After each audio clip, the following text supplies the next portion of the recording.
developing vocabulary and identifying emotions. So the word uncomfortable, we talk about like, okay, somebody made me feel uncomfortable. How, like, where did you feel that in your body? What did it make you think of? And like talking about the feeling and the word. Hey guys, this is episode number 88 of the Mom Talks with Christa podcast. I hope you guys are having a great week so far. Had a awesome 4th of July weekend, long weekend. I'm sure you were busy, a lot of stuff going on. I know it's kind of nonstop around here, so always fun to get outside. So I want to talk about something a little bit different. I'm going to keep my morning beginning segment a little bit shorter. I know I tend to ramble on sometimes, but I think it's a good time to kind of share what's going on with Mommy Knows Best, different ways that you can connect with us. But first, I want to talk about something that's coming up a lot, I guess, within the Facebook group, within the community,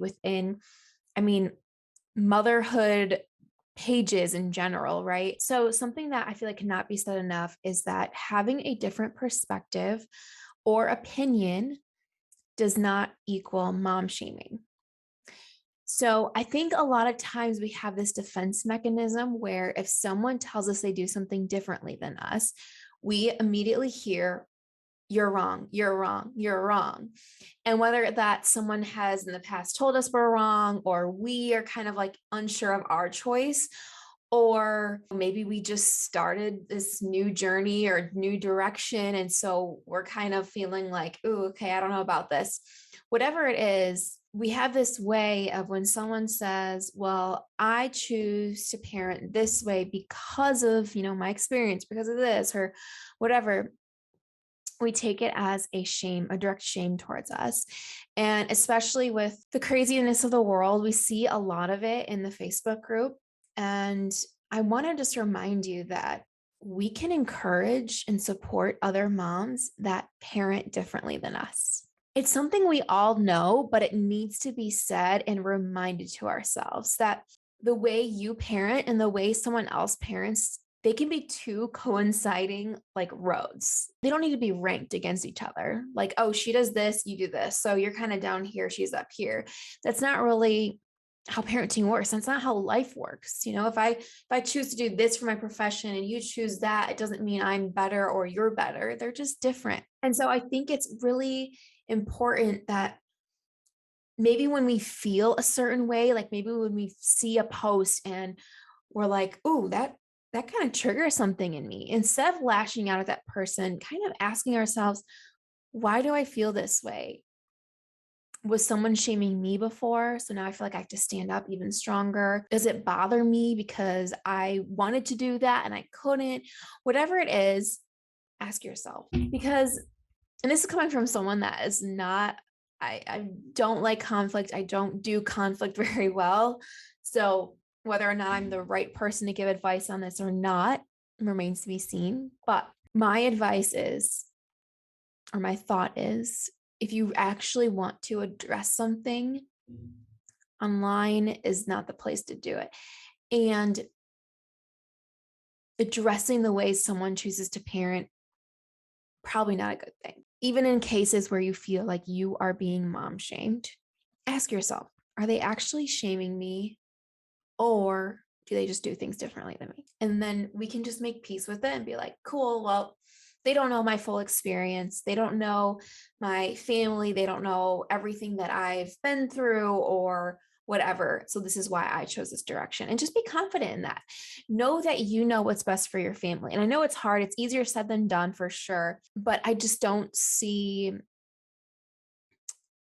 the point in going on and starting conflict, starting issues with other people. So I just kind of want to throw that out. And just as a reminder to people that we can respectfully disagree. We can still be kind and we can have good conversations without belittling. So that's my big thing is I think mom shaming is deliberately putting someone down, belittling their experience because they do something different. Like, oh, like those comments like, oh, well, just wait till you have 2 kids, or oh, just wait till she's 6 months, then you won't be doing that, or whatever it is, belittling someone's experience because they do something differently, or deliberately putting them down, calling names, that is all mom shaming.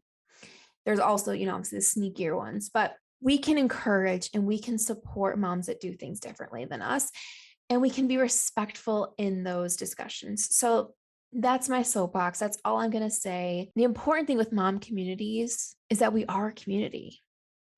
There's no one way to do it. There's no right answer. It's not black and white. There's so many gray areas to parenting or why someone would choose to do something. And so I think before judging someone or before assuming someone's judging you, just take a step back. We're all in this together. Let's lift each other up.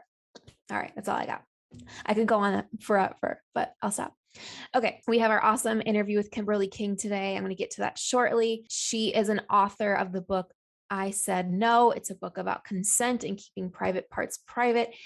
It came across, actually, it was on Renee Rena, who was on our podcast. I was looking at her stories one day and she was talking about reading that book to her son. And I just thought it was such an amazing and important topic. And so again, I'll get to that in just a second, but I loved talking with her. Kimberly just has an amazing way of explaining the information to parents about consent and all that. It's a great interview. So we've got that just very shortly now, but I just want to give you guys some housekeeping, some things that are kind of going on with us here. So we have a busy week here at Mommy Knows Fest. So I hope you guys will join us for some of the fun today. This might be a little bit late. You might have missed this, but just keep an eye out for next month if you didn't miss it. By the time you listen to this episode, we have our monthly Facebook room at 11 a.m. Central today.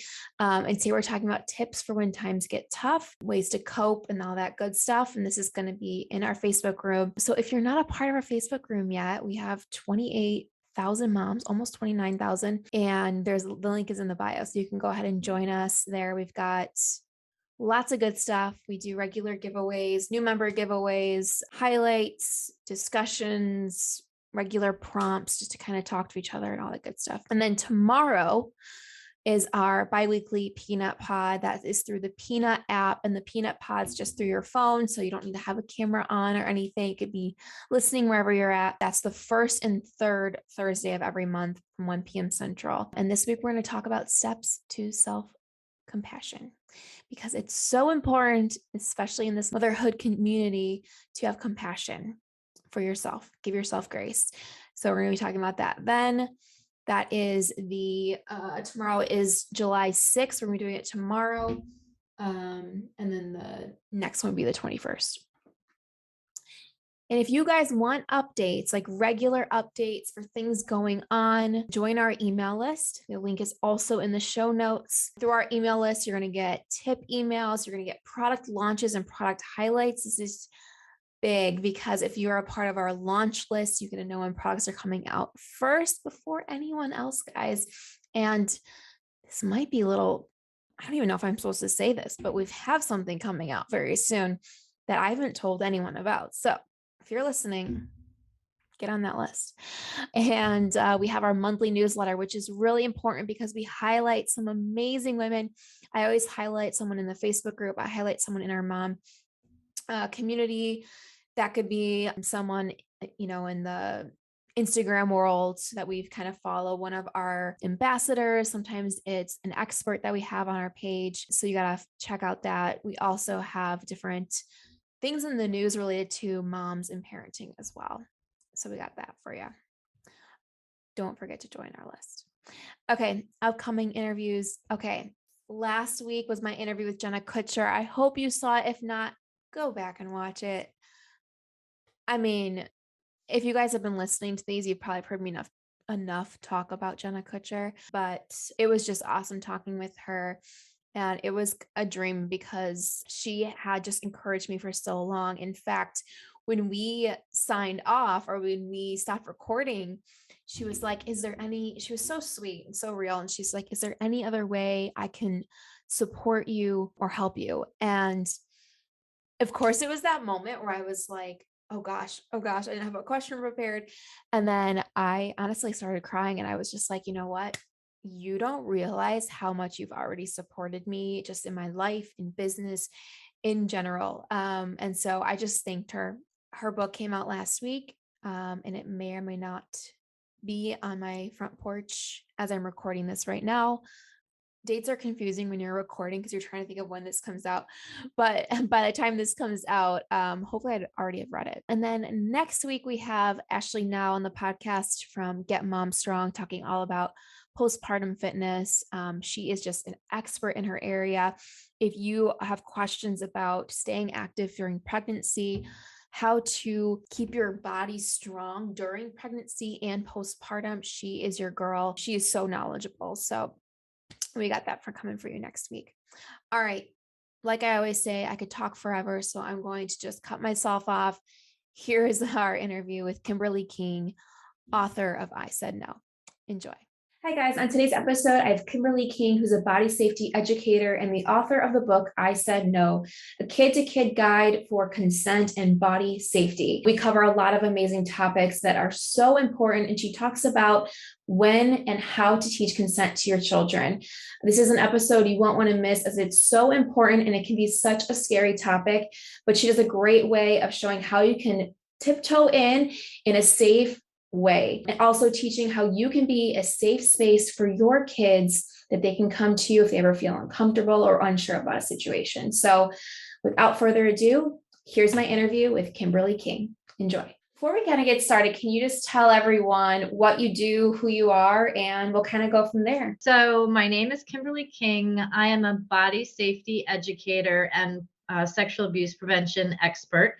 And I wrote a book called I Said No, a kid-to-kid guide to keeping private parts private. So what I do is I help parents learn how to communicate with ease on tough topics, so that they can get ahead of problems before they start and protect their kids. Amazing. I'm sure there's so many parents out there that are like, how can I correctly teach this to my children without like scaring them, or without, like doing it the right way for their age, So first of all, like, what age should parents start teaching consent, and how does it kind of differ at each age? I think that really the best time to start introducing body safety, body autonomy, and consent is when you are doing the whole potty training with your children, because it's the perfect opportunity where they're able to understand your language, and they have started to develop language, so you can model consent. Where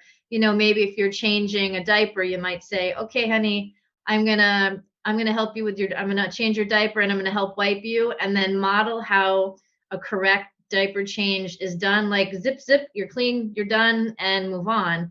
And then when they get to the potty training part of that, like saying, if you need help, I'm here. Would you like help? And like letting your kids have that opportunity to say, yes, I would like help, or no, I can do it myself.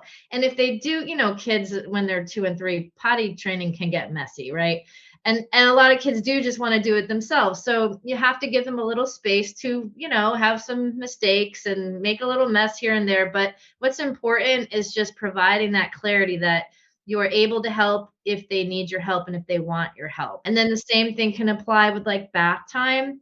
I used to give my kids privacy once they were like 3 or 4 years old. I would stay in the bathroom, because you would never obviously want to leave a young child in a bathtub alone. But I would sit on the side and close the shower curtain a little bit and talk to them as they were cleaning and taking care of their body. And if they ever needed help, I would always offer it. But being there and modeling that they're entitled to have privacy is a good way to start that as well, because kids from the age of 3 really need to understand that their body is theirs, and that nobody has the right to touch it, hug it, kiss it, none of that without their consent.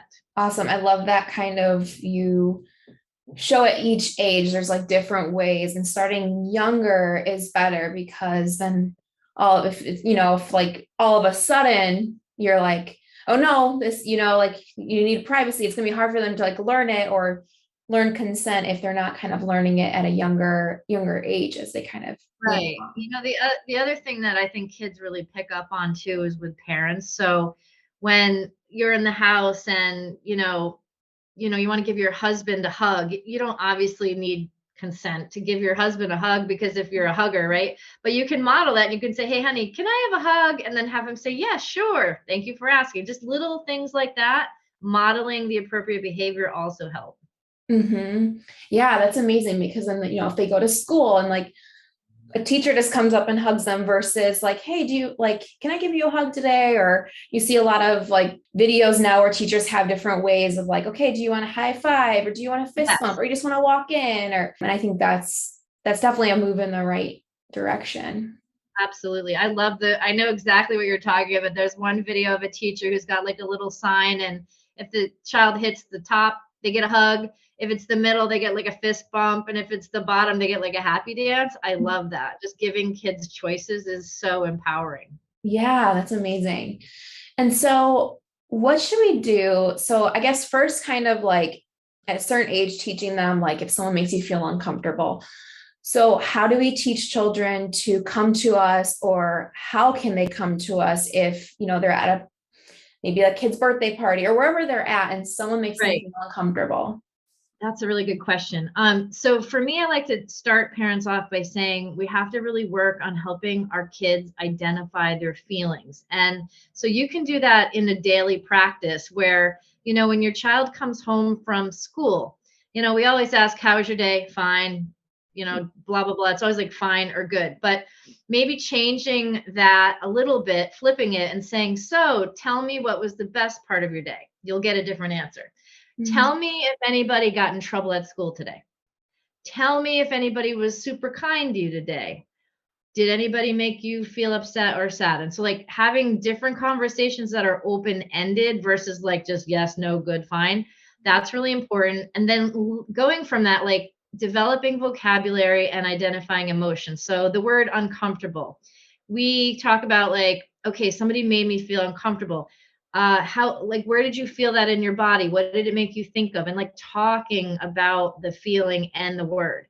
I also like to teach parents to, especially for little kids, to help them identify feelings by color. And we use that in my book with the red flags. So, red flag feelings would be those feelings that make you feel uncomfortable, scared, worried, concerned, even unsafe or in danger.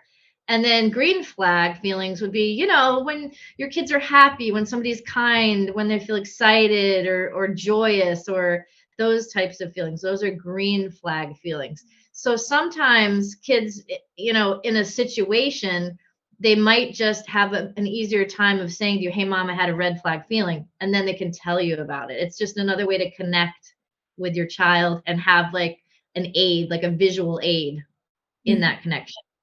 So flagging your feelings is really important.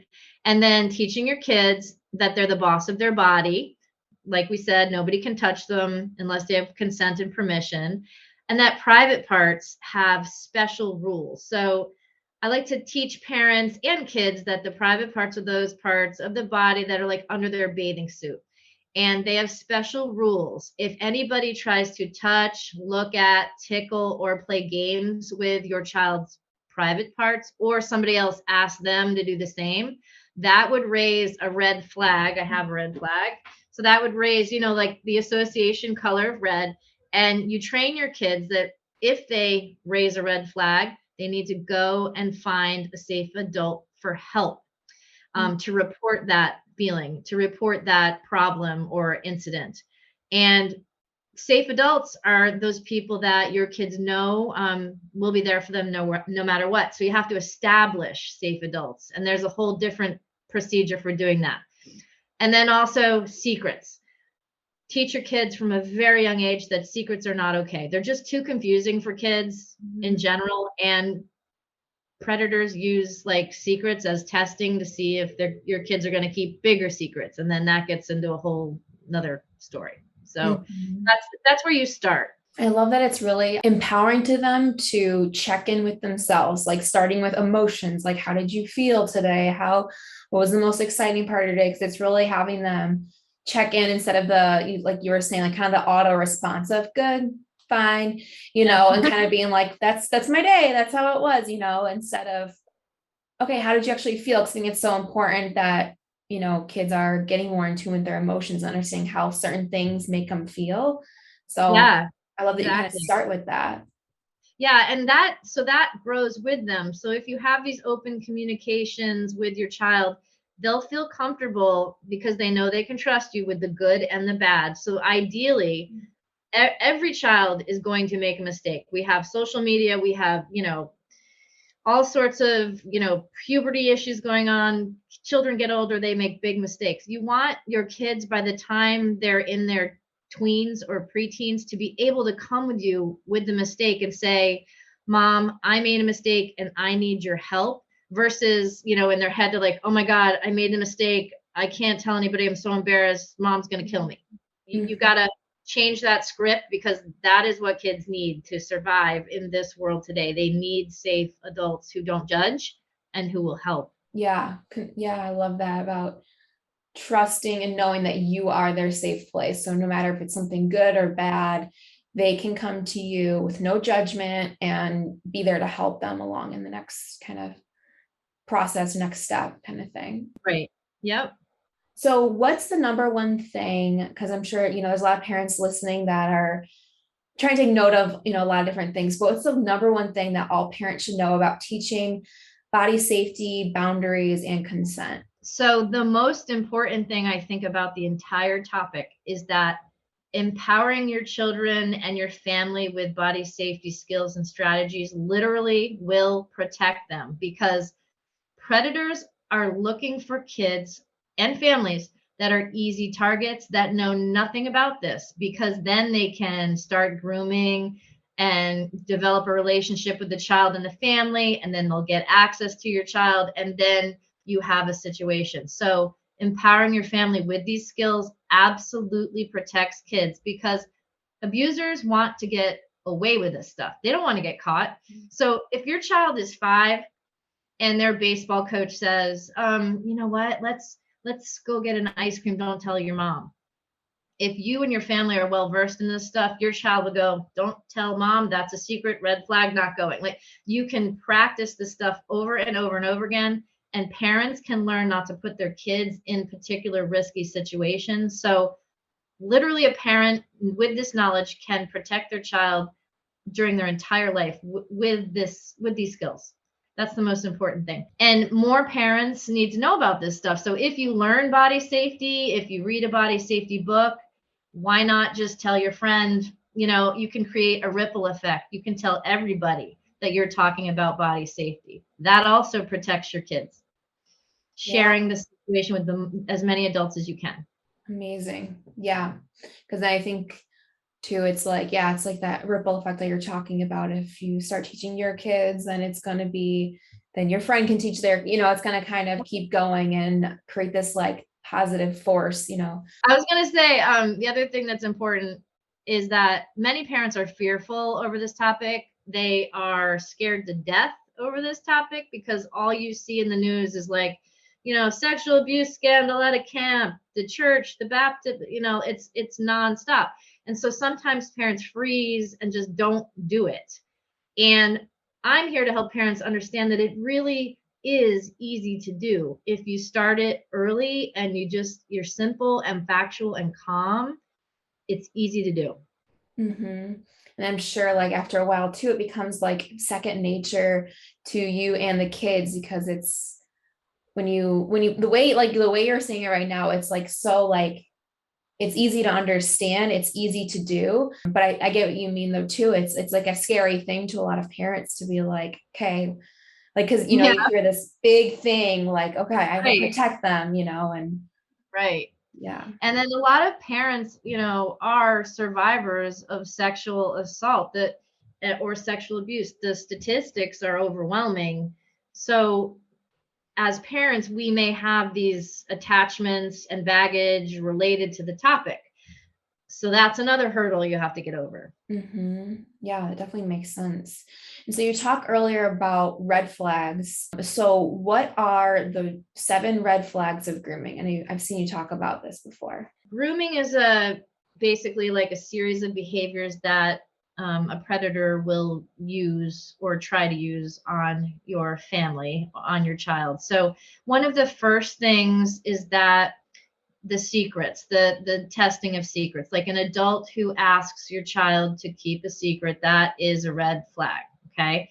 So your child and you, the second that happens, you have to run in the other direction and take, responsible steps to keep your child away from that person. Sometimes grooming behavior shows up with compliments, like your baseball coach might be saying to your kid, "Oh my God, he's the most amazing baseball player I've ever seen in the entire," just overdoing it with showering you with compliments. That's two. Gift giving. There's really no reason for any adult to give any child a gift unless it's their birthday. So, like special favors, extra cookies, extra candy, presents, things like that. Gift giving, not a good sign unless it's like, your birthday party. Adults don't need to give random gifts to kids. So that's three. Another thing is trying to establish a friendship. So if you ever hear the language, or if your child ever hears the language of "you're my special friend," no. Like, adults have adult friends.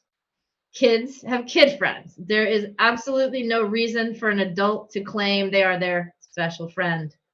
Just not good procedure. And that's a red flag. Trying to get a kid to find things in common with them. Like, let's say it's a church group and there's an older teen leader, and that child is sort of like trying to draw similarities and say that they have so much in common, and like spark up mutual interests and have these communications where we're so much alike, we have so much in common, like, we should do something extra together, those types of things.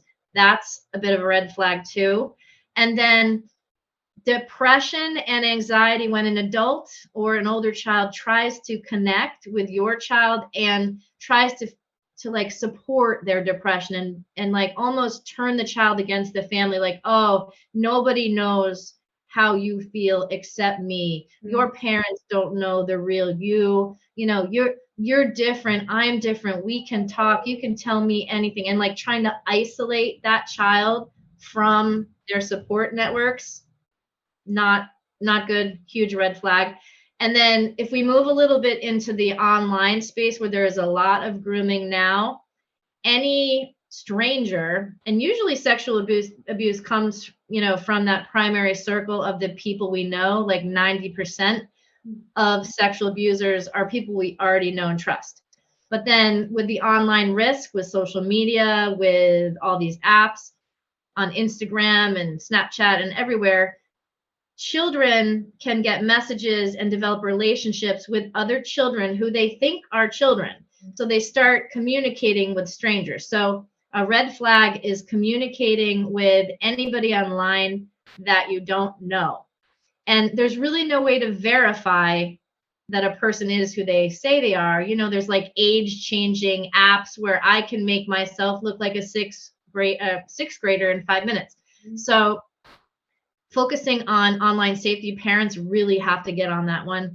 And then the second that anybody asks your child for any kind of online photography, pictures, videos of anything having to do with naked bodies or swapping pictures, that's the second they get any type of request or any text that is at all sexual, that is a huge red flag. I think I got 7. I'm not sure. I think that was about 7. Yeah. I don't know. Could have been. But the social media risk for kids, most kids now have cell phones when they're 13, which is a total disaster if you ask me, because it's so hard to track. It's so hard to monitor. Like, we can put things on our children's phones, like the Bark. I don't know if you know about Bark Technologies, but I just saw an ad for them, actually, that what you were talking about kind of made me think of it, because I think one of the creators of Bark went like undercover to kind of show. Oh my gosh, that like every parent should watch that documentary. And I don't work for Bark, but it's an amazing company. And they have a way of sort of keeping privacy for your child on their phone. But if certain buzzwords pop up or picture, they alert you and you find out sooner. But that's great and all. But better than that is having your kids and you have a trusting relationship where if something like that does happen, they tell you themselves. But that doesn't always happen. Yeah, the online risk is serious, and I encourage parents to really, that's not my specialty of, focus, but I would direct anybody over to Bark for that. Yeah, because that's something, fairly new where we've had to kind of deal with. And I feel like, yeah, like you said, like kids are getting phones and devices younger and younger. And it's this like whole new world and thing we have to like overcome now. Yeah. It's definitely scary. I mean, I saw that ad and I was just like, holy crap, like we never had to really deal with this when we were younger, quite like that. I know I consider myself lucky that I grew up when I did, but the problem is for people like 40 and up who have children, we're not tech savvy like younger folks are. So you really do have to almost get a master's degree in social media. And one of the things that is so scary is on the app Snapchat. So if your child has their location on and they have a friendship with somebody that they don't know, that they think is a 13-year-old, but it could be anybody, that person can see on a map of where exactly your child is. Oof. So think about that for a minute. So that's just scary. And I don't mean to scare parents because I don't like scaring people, but that one scares me. And so how do we solve that? We prepare. We make sure we monitor our children's phones. If they are on Snapchat or Instagram, we turn the location off. Mm-hmm. The only reason any location should be on is if we need to find our kids. So like on Find Friends or Life 360 or whatever app you use to track, if you do that, that's the only reason to have that location on. Definitely. And like what you were saying earlier about just being your child's safe space, it's more, I feel like more likely than that they would come to you if someone messaged them or something didn't feel right, that they would come to you. Right. Exactly. Another thing you talk about on your page is the difference between a bribe and a treat.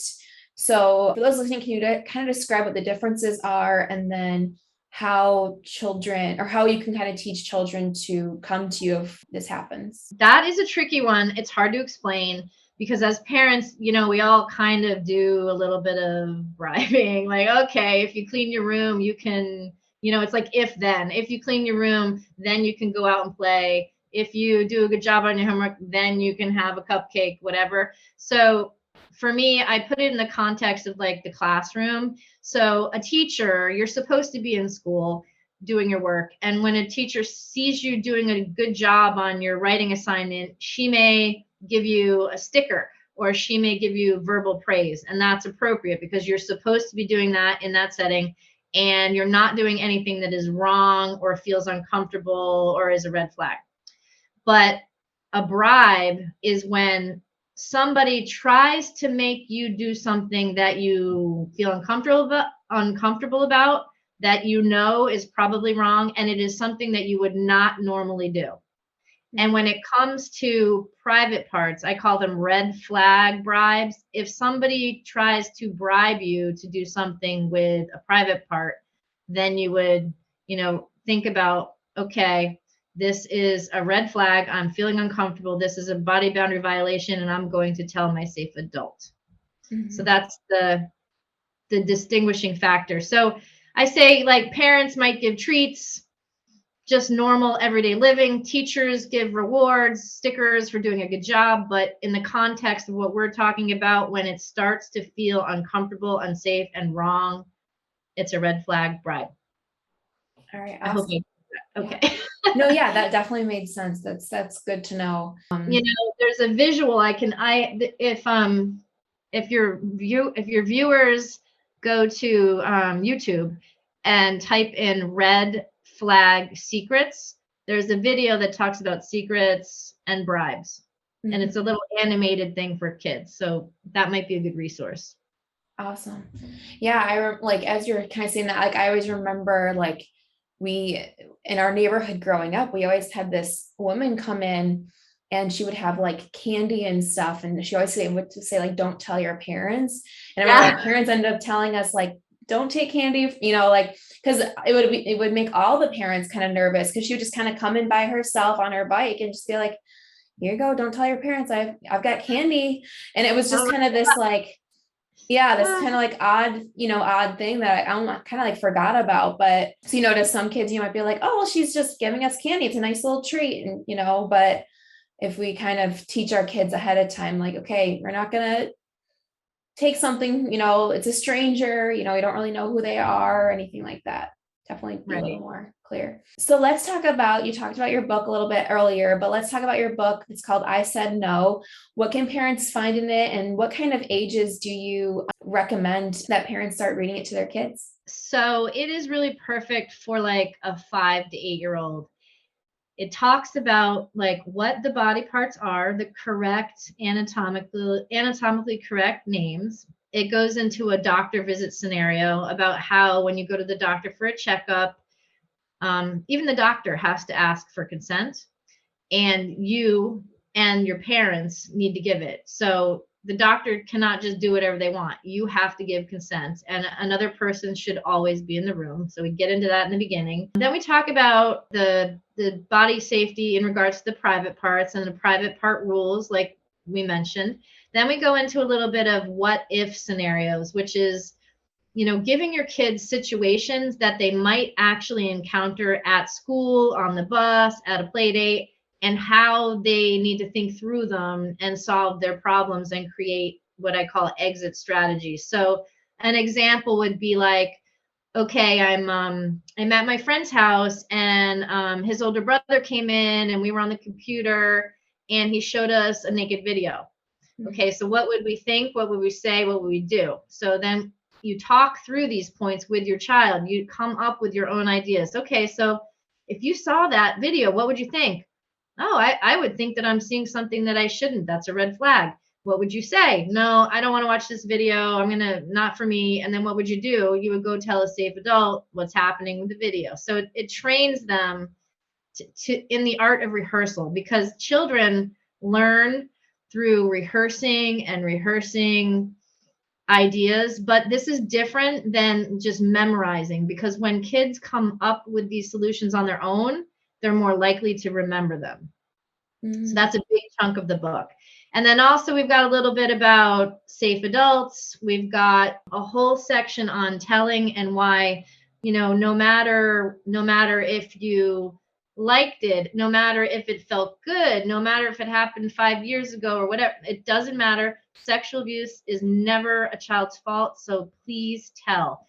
Telling is really hard, especially if a child is in a situation with a person that they live with, like a dad, a stepdad, a nanny. I mean, that's where the really hard stuff comes in, because it is so hard. It is incredibly hard to tell when, you have maybe a stepfather abusing you. Through in your head, you might not even know that what's going on is wrong because it's been going on for so long. You might be worried about ruining your family. That person might be manipulating you and threatening you. There are so many reasons why kids don't tell in those situations. So that's at the very end of the book, and that's only kind of handled in a very like a 1-page kind of way, because that is the really the hardest situation that kids face. So, and then we, at the end of the book, we do a little like, there's talking points throughout the book. Like, why don't you talk to your mom about secrets now? Or have you ever had a red flag feeling? Talk to mom now. And then at the back, there's a little journal where we let the kids sort of end the book. And so they can write in it, and then they can tell any kind of red flag or green flag story in the book. And then the other thing I do besides the book is I have a class for kids. It's called Body Boss Boot Camp. And it's basically, since so many moms and dads are scared of this topic, and some of them don't even want to read the book because they're scared, and I respect that. So I made this class where you can basically log in with your child, and I read the book to your child in sections, and it's 8 days, 8 body safety skills for 8 minutes. So it's like chunked into manageable parts. And I do my kindergarten personality where, I'm just silly, I'm singing, I'm talking to a doll, I'm raising flag. But it just makes it light and approachable, so that literally your child can sit and watch me, and mom can sit behind and just push play. And that's like, that'll get you over your fear if you're scared. Yeah, that's amazing. And a lot of different ways that parents can kind of navigate this, what can be a scary topic, but in a nice, like kind of easier way for sure. So where can parents get your book, and what kind of like age do you recommend parents give it to their child, or when should they start reading it? I would recommend, so I have another recommendation besides mine. This book, some parts are not for sharing. This is an excellent book by Julia Frederico. This is perfect for even a 2-year-old. So this is like from 2 to 4. This is your book. Awesome. And then the I Said No book is really more appropriate for like kindergartners, pre-K kindergartners, K through 7 or 8. It's comprehensive. And when you read my book, you have to read it one segment at a time. You don't want to read the whole thing in one sitting, because that's just too much. And then I'm going to show you 2 more books if that's okay. Yeah, of course, of course. This one is your whole body book. This is a brand new book by Lizzie Charbonneau. It has beautiful illustrations of the whole body, and it teaches that, you have to learn about your body to keep it safe. So it normalizes all the terms that, the adults in the room are scared to teach the kids. And then my last favorite book is this one. This is Good Pictures, Bad Pictures. And this really trains kids on what to do if they encounter online content that they know they shouldn't. So those are all great and perfect for the kindergarten through 3rd grader. And then that little book that I showed you earlier is really, it's a great asset for younger children. Awesome. Yeah. Well, and we'll put all the links to those books in the show notes as well, so people can check them out depending on their child's age. And where can people get your book and follow you and all that good stuff? Forgot all about that. Yeah. No worries. So whatever. Yeah. Now my book is available at KimberlyKingBooks.com. So that's direct from me. I can sign it and I send people red flags, or it's available on Amazon. And you can find me at KimberlyKingBooks.com, or I do a lot of Instagram sharing. So on Instagram, I'm at Tough Topics Mom. There's a ton of free content and free guides and articles and like great resources in my bio links over there. Awesome. Well, thank you so much for coming on today. This was, I feel like, such an important topic. Someone that was just on the show shared you in her story, and I was like, we have to like have you come on. Yeah. Renee Rena, who was just on, I think she was on, like her episode was out like 3 weeks ago or something. And so I saw in her story, she was talking about reading your book to her son. And I was like, this is awesome. This is perfect. We haven't never talked about this on the show. And I know a lot of parents have questions about it, how to approach it in the right way. And so this was amazing. So thank you for your work, and thank you for coming on. Oh, well, thank you so much for talking about it and for having me on. I'm happy to do it anytime. All right, guys, it's time for our Mom Tales of the Week. And this week we asked you to shout out a mom and tell us a story about an amazing mom that you know and how she has helped or impacted you in some way. We got a lot of great responses. I think it's really great to step back and notice who has really influenced or impacted us in some way. And it could be something small, like it could be you were at the grocery store and a woman held the door open for you when you were a new mom. Like we saw so many amazing stories like that, big or small.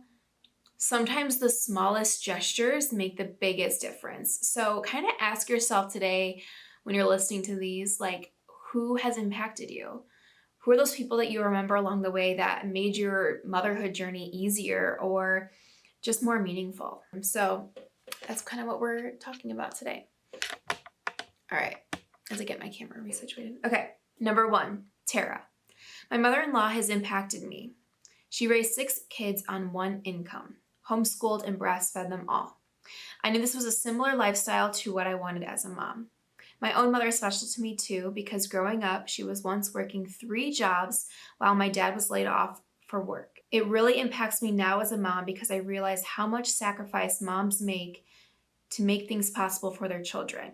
For example, when my mom was working these jobs, I was in competitive dance, and that in itself is expensive, but she was making it possible for me because that's what I wanted to be involved in. I love that. I think that's amazing that you have positive influences on both sides, both mother and mother-in-law, and in different ways, right? You know, one raising 6 kids on one income, homeschooled, breastfed, and the other one working 3 jobs at one time. I mean, it's just amazing to see what these women are capable of. Number 2, Becca. My mother is an amazing mother and grandmother. When I had my son via C-section, she came over almost every day to help out for a few hours and get out the laundry since I didn't have a washer and dryer until I was recovered from the surgery. She also drove me to the pediatrician appointments and follow-up appointment. Even 19 months later, she watches my son when I need a break and takes him for a whole day when I need a date with my husband. My parents are wonderful grandparents. That is truly amazing. And the fact that you step out and you're like, I'm so grateful because not everyone has this. And she does such a good job of taking care of you, which I think is just amazing. And, you know, because they always say it takes a village. And not everyone has the village. So the fact that your mom is like doing that for you is so amazing and helping you get that rest and time that you need to be the best mom. All right, number 3, Heather. My best friend Kim has truly inspired me. I'm pregnant with my first baby this year, and the way I've seen her mother hers in the last 3 years has really helped me feel more prepared as a new mom. She's so good about letting her kids express themselves and truly listens when they need her. But not only that, she knows when she needs to take a break. That is a big one. That's me talking, not reading it. But that is huge to know when you need a break.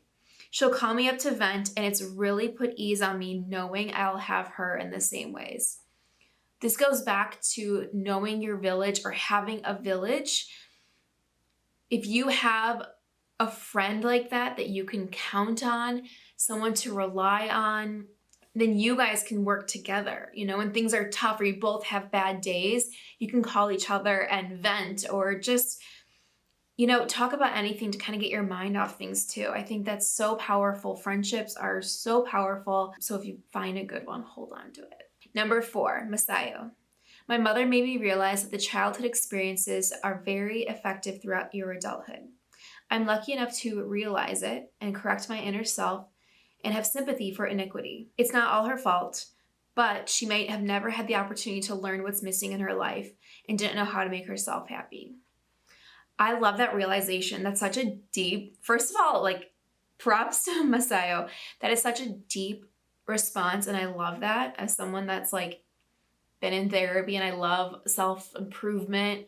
That's such a deep, beautiful response to kind of look outside yourself and be like, okay, maybe she didn't have the best, you know, you didn't have the best relationship with your mom, but you're saying that she is the greatest influence because you're able to see the imperfections and that you can grow yourself and understanding that she might have not had the ability to make herself happy or understand why she was feeling a certain way. So I love that perspective.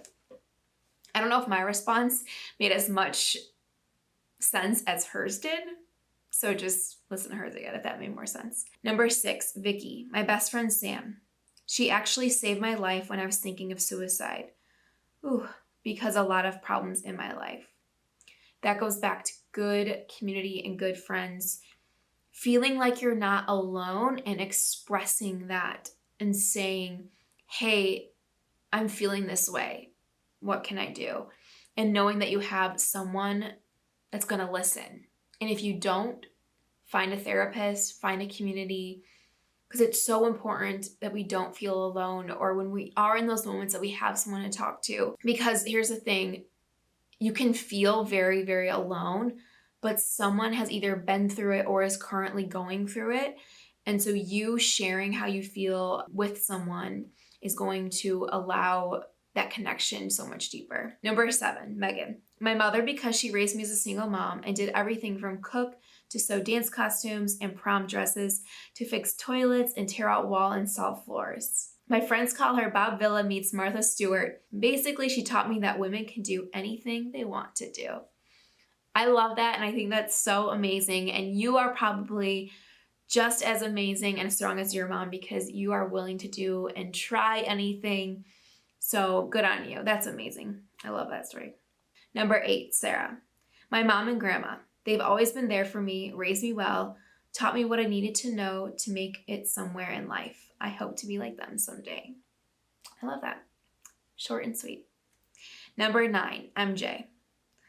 I know she's not a mom, but if we're talking about impacting, my daughter Alexandra has been the greatest influence.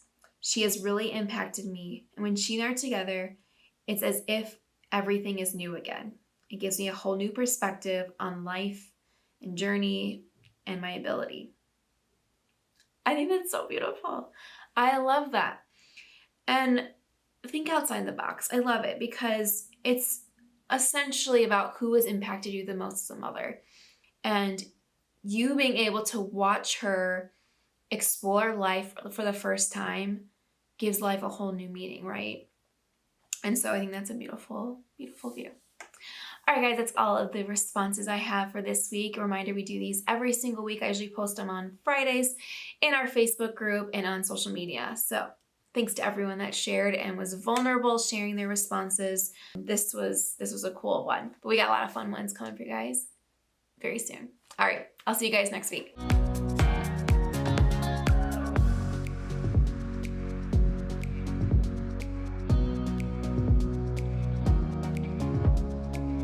Thank you so much for watching this episode. But before you go, make sure you like, subscribe, and ring that bell so you get notified of future episodes. We release new episodes every single Wednesday. See you next week.